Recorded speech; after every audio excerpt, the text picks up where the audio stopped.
Brittany. I don't see Jerry yet. Jerry, are you on? Like maybe have a different, sometimes people have different names. Like Sparker, like that might be your last name, but it also might just be a nickname. So, okay, so I see Baby and I see, okay, I'm trying to like see it. I see Carrie. Okay, but I don't see Jerry quite yet, but I'm still gonna introduce her just in case. And if for some reason she doesn't hop on, then that's okay too. She probably has nothing come up. So for those of you that don't know me, I'm Brianne Houston, and it's my pleasure to get to put this panel together. It was really fun. I love doTERRA. You guys have heard me say that so many times, but I love the culture and just how we all help one another. And I think that that is just something that is really cool. Like I can post on a Blue Diamond group or the Gold group or the whatever group, and people answer and they volunteer their time. Carrie is in on the East Coast, like Brittany, and so it's 8:30 her time, and she volunteered a half an hour. So thank you so much. So let me go ahead and introduce our panelists. I wish I could like make just their videos pop up, but I don't know how to do that. So so let's go ahead and introduce them. So Baby is McFall is a wife and a mother of 3 boys, ages 6, 3, and 1. So all of these women, I forgot to like really introduce the call, is they're all women who have built to where they are working full time. And maybe not, you know, Baby's Blue Diamond, but she retired at some point, right? So we'll get more into that. Oh, she quit when she reached Diamond. Sorry, I'm just now seeing that in my notes. But she worked as a full-time police officer and built to platinum. And so they're all women that have built a business in doTERRA and worked at the same time a conventional 40-hour plus week job. So she recently, like I said, a month after quitting Diamond, she retired from her job, and then sold nearly everything this summer, which I love this idea, selling everything this summer, and they're currently traveling around the country teaching and assisting their team members to build their teams. So that is really exciting. Can't wait to hear more from her. Jerry Grimes is a wife and mother of 4 adults in a blended family. Adult kids, I'm assuming. All her kids use oils, and 2 of her daughters are leaders on her team. She started as a customer in June of 2014, started building in March of 2015, hit silver in January of 16, and then went to her first leadership that year. And she participated in Diamond Club in the fall and was in the top 50. So she was able to go to the sourcing trip this last July in Oregon. And then she, her husband was retired and took care of everything in their home for the past 2 years. She has been blessed by those precious oils and doTERRA community and was able to retire from her job of 30 years this last November. Carrie Donegan is also a wife and mother of 2 children. They were introduced to doTERRA in 2005 while working with another MLM. They decided to move, and you can get more details into this, Carrie, of course. They decided to move their business to doTERRA, falling in love with the culture, and achieved Diamond in just 56 days.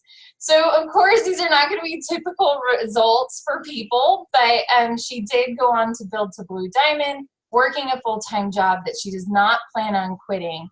And Carrie is currently, I saw that you sent that to me, the director of Academic Institute.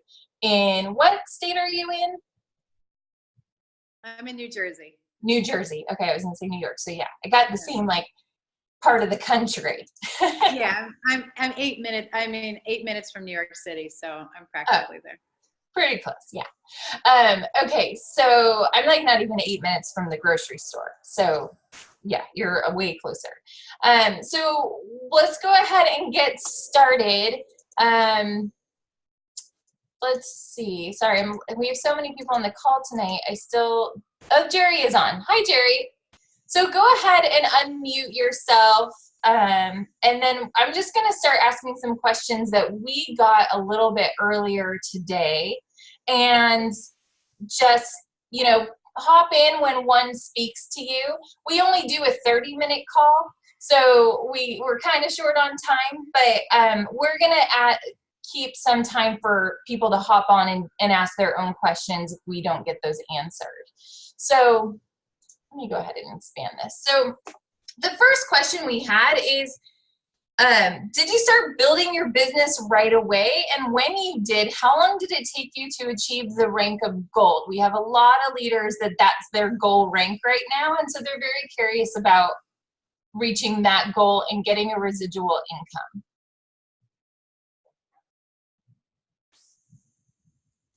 And don't be shy. Are you just asking us to unmute and just answer at any time? Yeah, all three of you can stay unmuted. Okay. Yeah, and video if possible. Okay, so I hit, I got to think about this a minute. So I hit silver in 8 months. And I will tell you, I was never building the business. So I will let you ladies know, if you have someone that comes on your team and who's adamant, they will never teach a class and they will not build this business because they absolutely love their job. And I did. I love being a police officer. And I would say, I'm not doing this as a business. Like, you know, they would ask me what my goals are. And I'm like, what is my why? I love the oils. So I was totally not there. But I was like, who you want on your team, right? You want someone that's just going to take off and show up to every class and bring loads of people. That's what I would do every time. And so I hit silver in 8 months. And then I started Diamond Club the following March, and I hit gold. So it was a whole nother year. So it was like a year and a half before I hit gold. I hit gold that first month that I did Diamond Club. Awesome. And the residual income, that was another question that they had. Oh, yeah. When did you start feeling that residual income? So when I started sharing oils, the first check I got, I didn't even realize what it was for because I was in law enforcement. I thought it was a scam. You know how people get these checks in the mail and then you're supposed to cash them and send them money back. And I'm like, okay, I see a scam all over here. And then I thought, well, maybe I ordered something that wasn't in stock. And it was my enroller who's like, no, you helped your mom get oil, so that was a check. Now, mind you, this was like 2 months later, and I wasn't on LRP, so I'd already missed out on a bunch of checks because she wasn't the first person I enrolled. I didn't know what I was doing. So I started, you know, bringing people to class, and by Christmas, I realized that I could make enough to pay my car payment every month. And that would not come out of my family budget. And on top of that, buy all my oils. So I was probably an elite and I was making a few $100s a month. And I was like, sweet, I can place my 100 PV or 125 PV order and pay my car payment, which was only a couple $100s at the time. Every month that's not coming out of my check. Like, this is a sweet deal. And then by the time I hit silver, my unilevel was more than what my silver bonus was.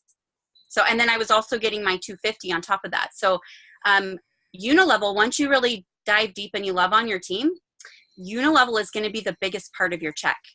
And it's just going to keep, even ranks that you hit, your unilevel check is going to be just as much. And I know a lot of people put focus on a rank, but love on your team wherever they're at, because that will come back to you big time.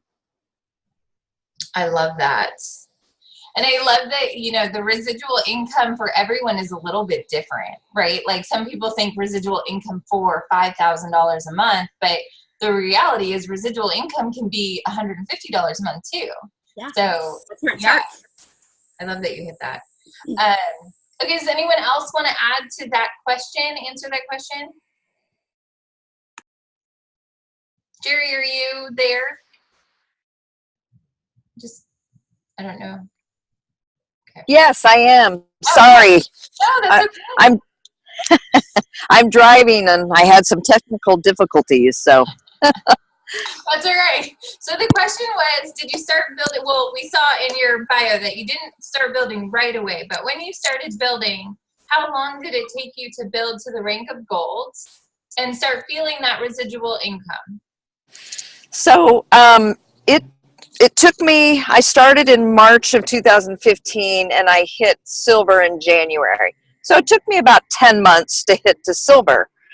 And as a silver, I was strong, very solid, and I kind of liked being at silver. And it wasn't until I did Diamond Club in the fall of 2016, and I had just finished kind of traveling with my diamond, Lindsay Gunzels, who did Spring Diamond Club.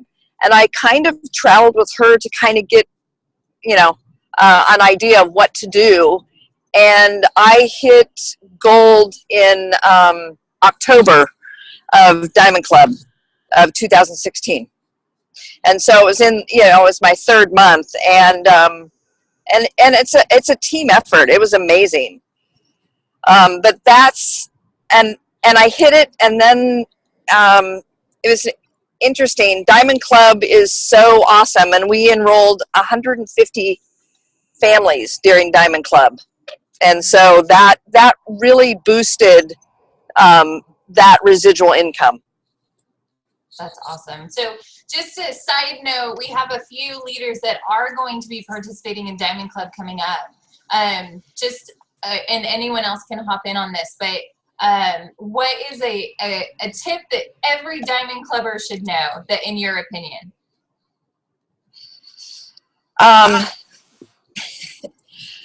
Be ready to go anywhere at the drop of a hat, because somebody will call you cross line or on your team and go, hey, can you meet with this person?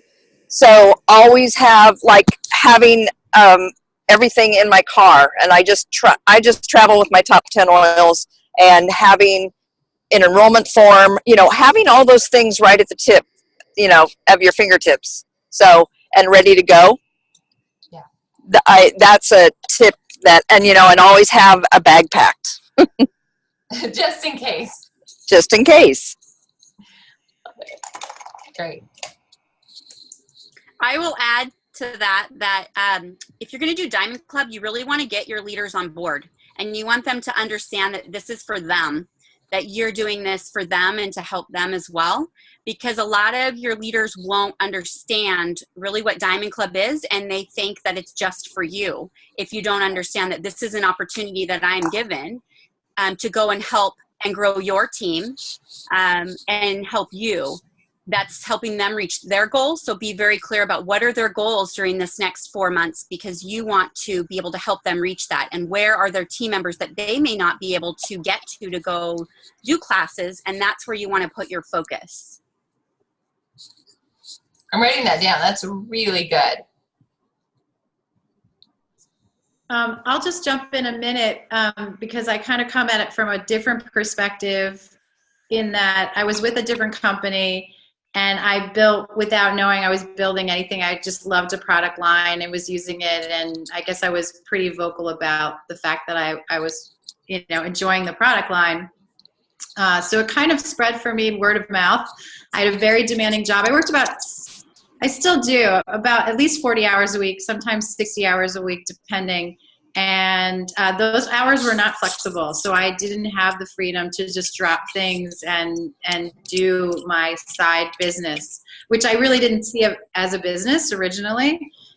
In my first company, it took me 9 years to build to diamond, and it really just kind of happened very,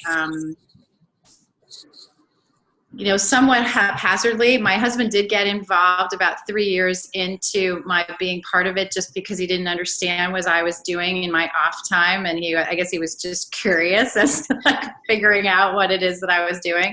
And when he realized there was an income earning opportunity, he wanted to maximize my time so I wasn't stressed out. To quote him, he said, the way you're doing this now, you could be making more money flipping fries at McDonald's than this. And I said, well, I'm not doing this for the money. I'm doing this to help people. And, if they want to send me checks, great. The first 3 weeks I was in my other company, I won a cruise. And I, like you, I thought it was a scam. My husband's like, that's a total scam. Don't call those people. And I just remember thinking, I'm going to call them because maybe it's true. And I ended up going with my best friend. So I was like, you stay home with the kids. I'm going on this Caribbean cruise, and it's real, and they're paying for everything. And it was it was, it kind of sparked a little bit of fun. And I have to say, one of the blessings was that it came along without my planning it. I didn't plan it the first time. But the second time, and that's like a whole other story, when we had to leave our first company and we decided to join doTERRA, we really had to replace a whole income because we had let my husband's income go. And so that was a big deal. And so we said to each other, if we can do this in under 90 days, that we would stick with it. Otherwise, we would abandon ship completely. And I didn't have a flexible schedule. So it was all very, very scheduled and very planned and very deliberate. And so, and very local. We really didn't build outside of our area till much later. So that's my, if anyone's in a fixed schedule where they can't just drop their, things and go do doTERRA, it's still very possible. That actually leads me to a question of what are your best tips when you're trying to meet new people and you are stuck in a schedule and you want to grow your business. So I'll let you start. Carrie. Oh, me, sorry. So, yeah.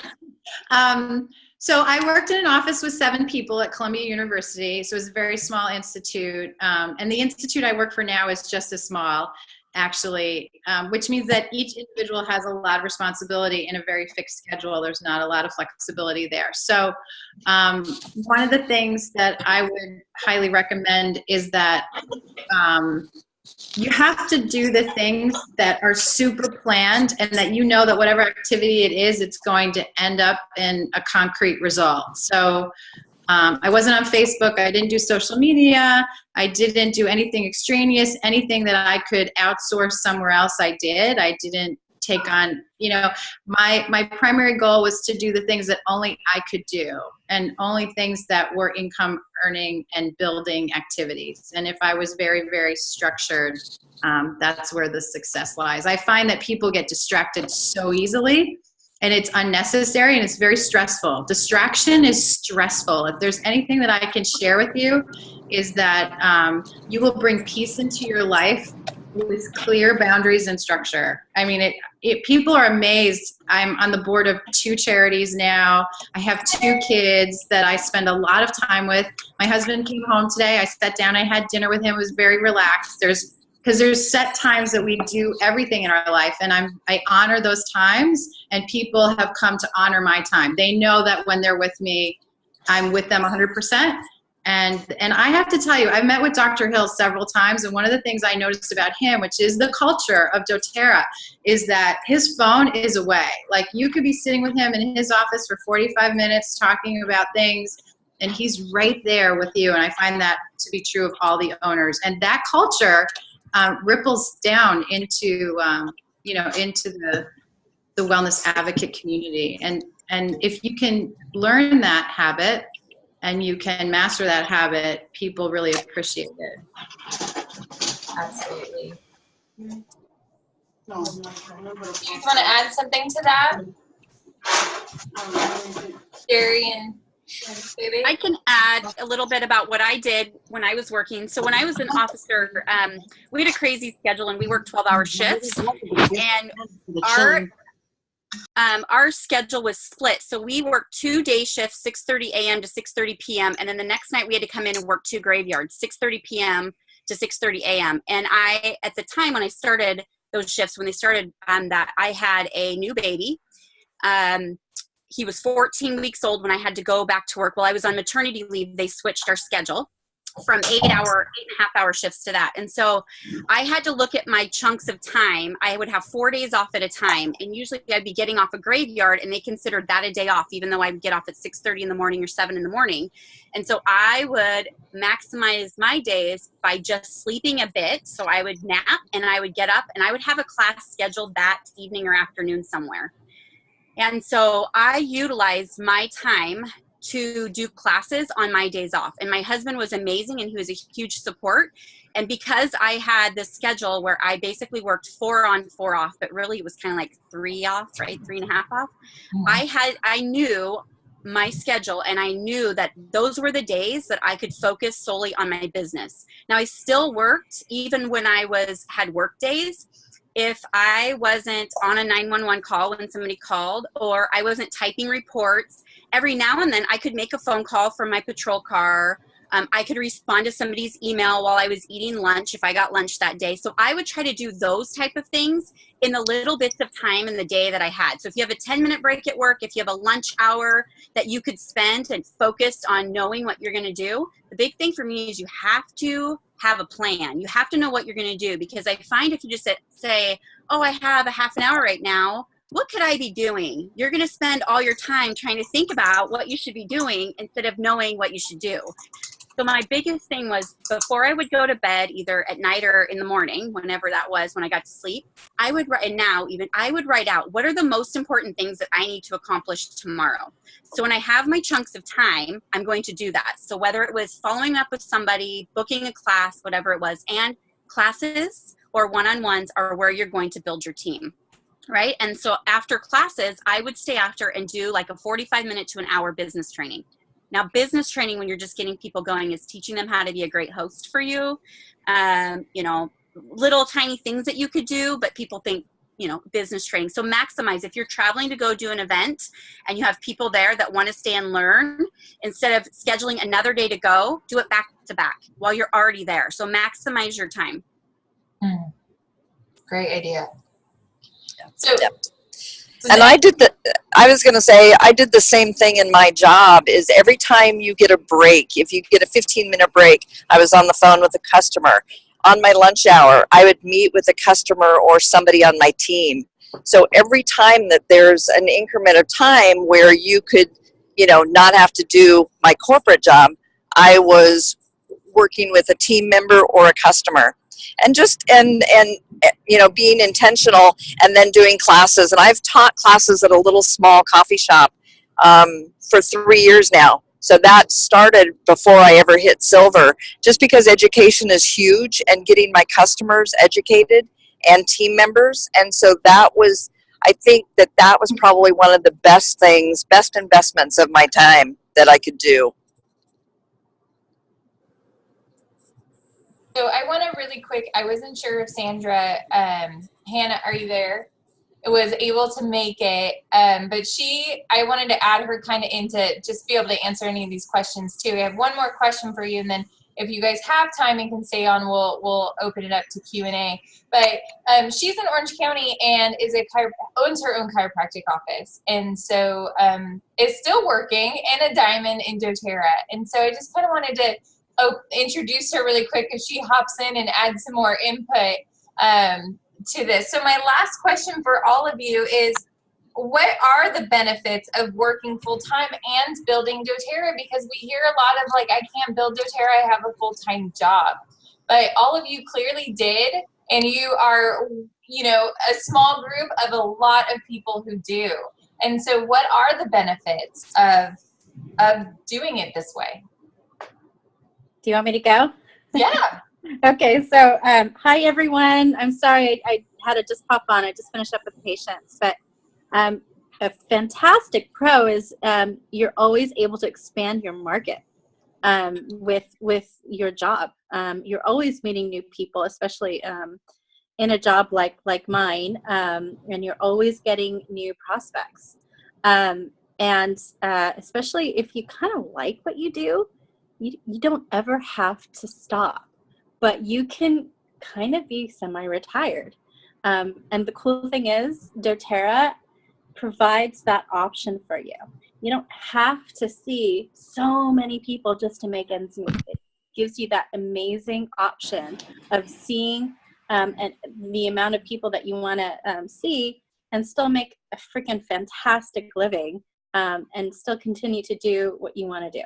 It's just, again, of course, all about planning and prioritization, which I think you guys already talked about. Yeah, who else would like to add to that? I'll just add that, well, for me, I was not doing this as a business when I started. So I had no idea, like that was in my brain, like this is not a business. This is just fun money. But we have to have an income So like for me, I knew nothing about MLM. This was my first experience other than attending a Tupperware party my sister hosted when I was a teenager, right? So I knew nothing about it, but I knew that I needed an income. So it's not something that I could quit my job because I had bills I had to pay and a mortgage and a family. And so we have to look at it, and, you know, same with my leaders on my team. I have, you know, doulas and I have school teachers. And what I find is women who work full time or women, moms that are busy, they can be your best builders because they know how to juggle their schedule.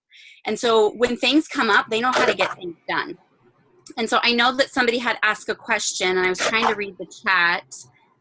Courtney asked, how do you all attract and bring in builders? So I will say that when I'm out there, yes, you know, you're always looking for the potential builder, but some of my best builders have been people that are just customers. And I'm telling you guys, if you love on your team and you love on your customers, they will fall in love with their oils, and builders will pop up all over your team. And so just what I do is I just look at everybody equally and just think to myself, they have to learn how to use these oils and they need their own story. And once they get that, they're going to be telling everybody about these oils. So follow up is key, getting them connected to some great support. That's kind of what we did. And that's how my builders had just kind of popped up. Builders I started with and hit platinum. So I had 3 silvers that I hit platinum with. None of them are with me today. I have all new leaders to get me to Blue Diamond, just so you guys know. They're all leaders that were either underneath or on different legs. So. Isn't that funny how that works? Yeah.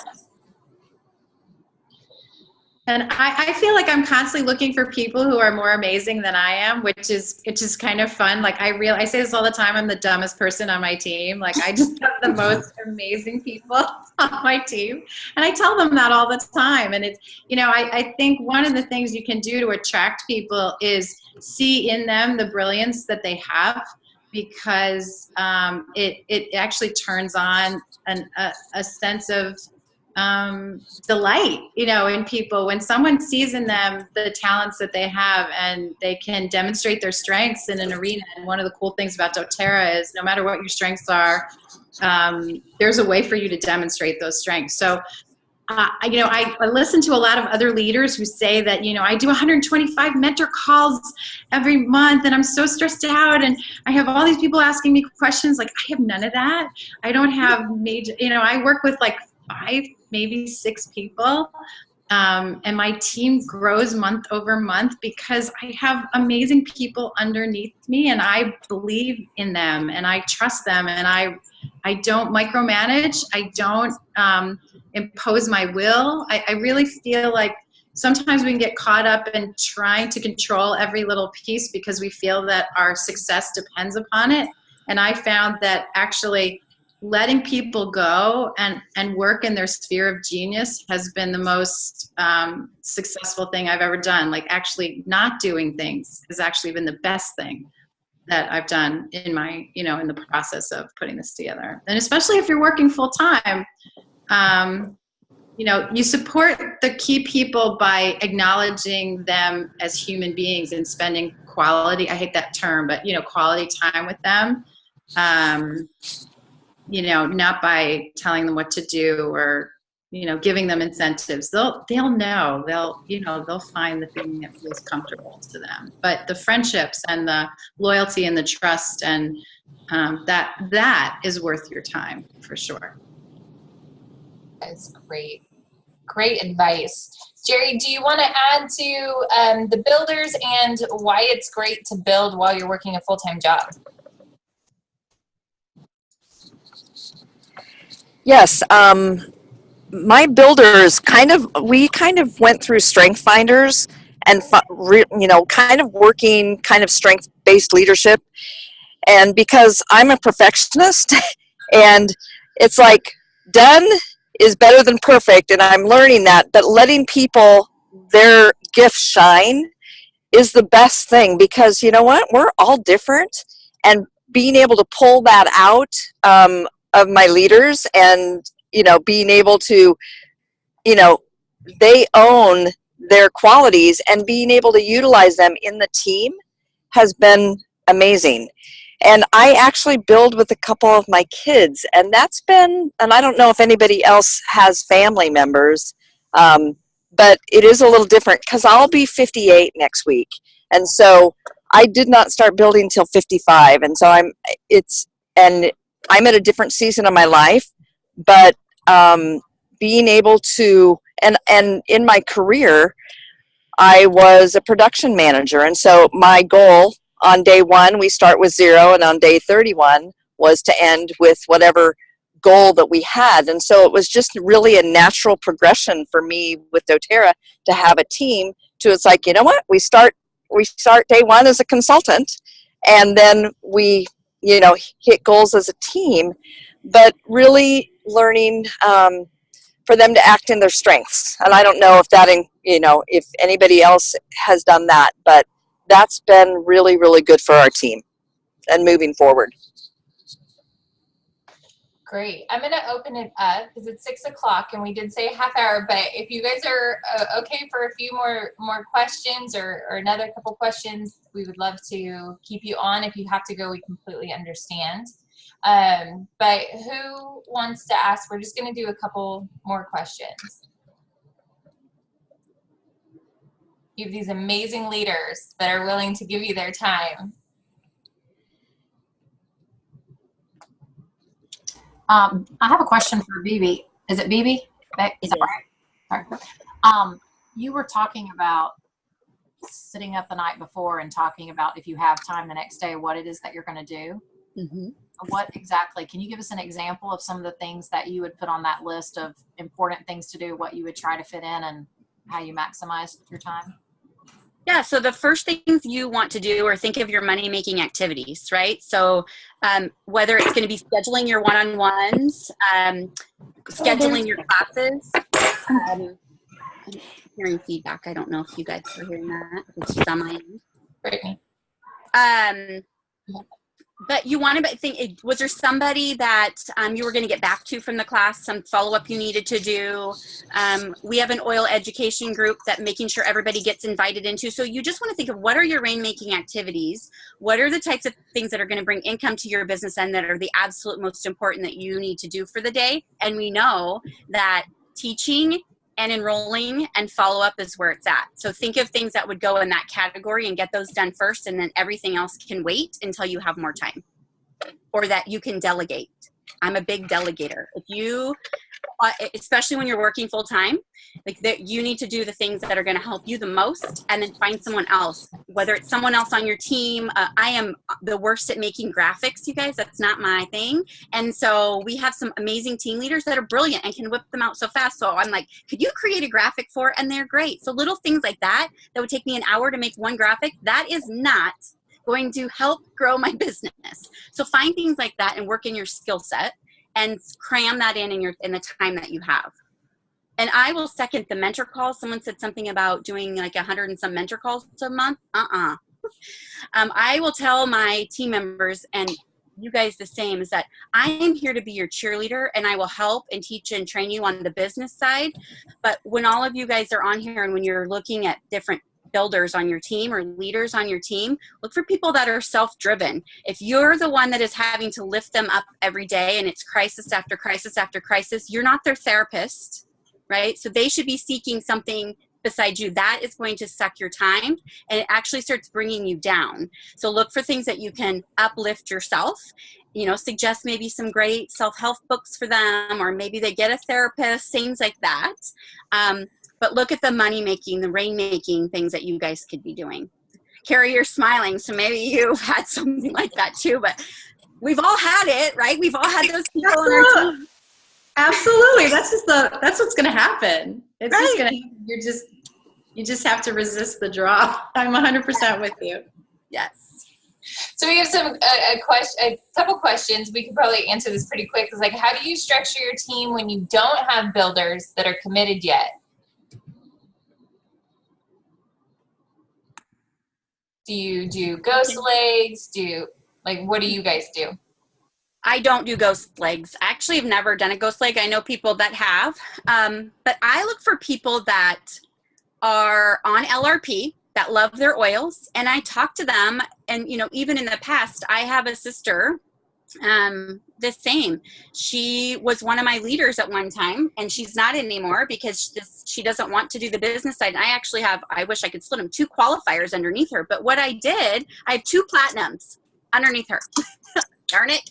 However, what I do is just look for people that love their oils, and it would be a blessing for them to get their oils for free. And that's how I start, because even if, you know, you're looking to reach silver, right? You need 3 elite, and it's not hard to help someone to reach elite. And so if you work to help them hit elite, you will have someone that pops up underneath them, if you're loving on your team, that will want to hit silver and will want to hit gold. And then you put your focus there. So just find somebody that, you know, this money could bless. And yes, you won't, my team, my structure, I hardly have any of my builders on my top line.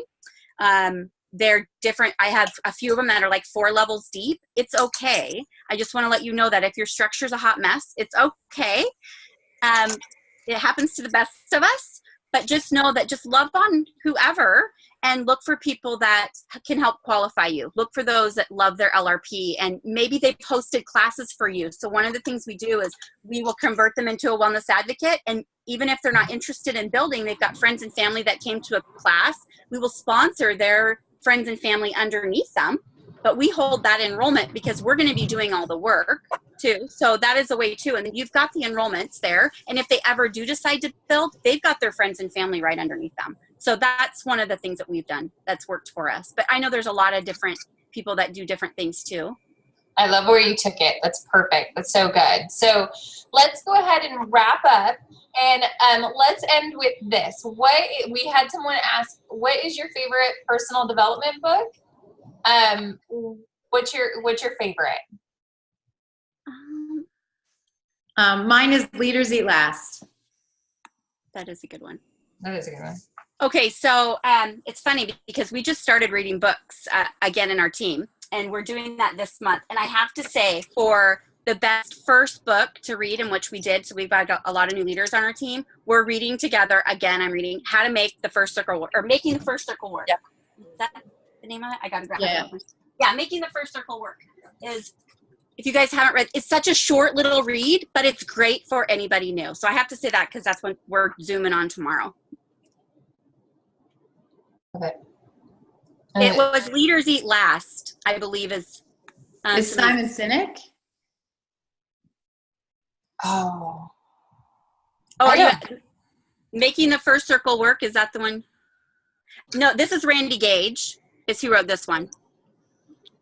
And it's like 50 some pages, and it's just teeny tiny. Yeah, Simon Sinek did Eaters Eat Last. Leaders Eat Last, yes. And Jerry, do you have a favorite book you want to share, or Sandra's still on? Oh, there are so many. I just finished Mel Robbins' 5-second rule, which is an awesome one. That's really a good one. And then I'm reading Gabby Bernstein's book right now on Audible, and that is also a really good one. The Universe Has Your Back. So both have great value and content. And the Randy Gage book, I give to everybody that wants to do the business, just because it is such a great read. Easy, but it's so good. It's awesome. Thank you so much, everyone who took the time to get on. Jerry, Carrie, Phoebe, and Sandra. I think she hopped off, but thank you so much for your time. We really appreciate you. We did record it, so I'm gonna